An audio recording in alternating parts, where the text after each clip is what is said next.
Hello my dear friends, Assalamu alaikum. Welcome to my channel again. আশা করি আল্লাহর রহমতে আপনারা ভালো আছেন। আজকের ভিডিওতে আমরা স্ক্যাবিস বা খোসপাসরা রোগের কারণ এবং তার সমাধানের জন্য যে মেডিসিনটি ব্যবহার করতে হবে তার নাম, দাম, কাজ, প্রস্তুতকারক কোম্পানির নাম, খাওয়ার নিয়ম ও সাইড এফেক্ট সম্পর্কে আলোচনা করব।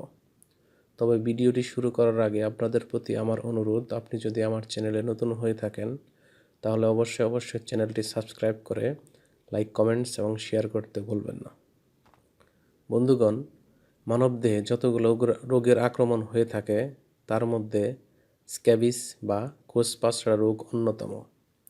এটি একটি ছোঁয়াচে রোগ এবং আক্রান্ত ব্যক্তির সকল কাপড় চোপড়ের মাধ্যমে এটি ছড়াতে পারে।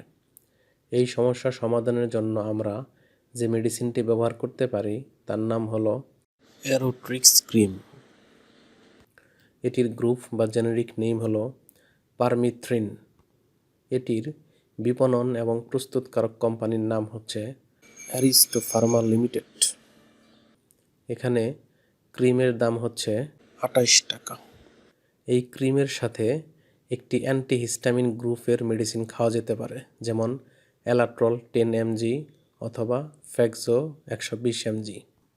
এছাড়া এই রোগটি বেশি মাত্রায় ছড়িয়ে গেলে অ্যান্টিবায়োটিকের প্রয়োজন হতে পারে, যা ডাক্তারের পরামর্শ অনুযায়ী সেবন করতে হবে। ক্রিমটি ব্যবহারের নিয়ম। এই ক্রিমটি ব্যবহারের নিয়ম হচ্ছে, যাদের বয়স 2 বছর বা তার কম অর্থাৎ শিশু, তারা ঘাড়ে, কানে, মাথায় এবং মুখমণ্ডলে ভালোভাবে এটি ব্যবহার করতে পারবে। অন্যদিকে যাদের বয়স 2 বছর বা তার ঊর্ধ্বে, তারা ঘাড় থেকে সমস্ত শরীরে এই ক্রিমটি লাগাতে পারবে এবং ত্বকে মিশে না যাওয়া পর্যন্ত হালকাভাবে ঘষতে হবে। তবে এই ক্রিমটি ব্যবহারের পূর্বে অবশ্যই ভালোভাবে গোসল করে শরীর ভালোভাবে শুকিয়ে নিতে হবে এবং পরিবারের সকল ব্যবহৃত কাপড় চোপড় সাবান ও পানি দিয়ে সিদ্ধ করতে হবে।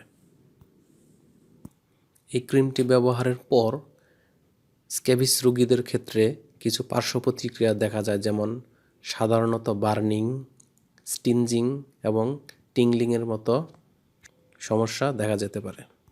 এছাড়াও একজিমা, ইডিমা, র্যাশ সহ অন্যান্য উপসর্গ দেখা দিতে পারে।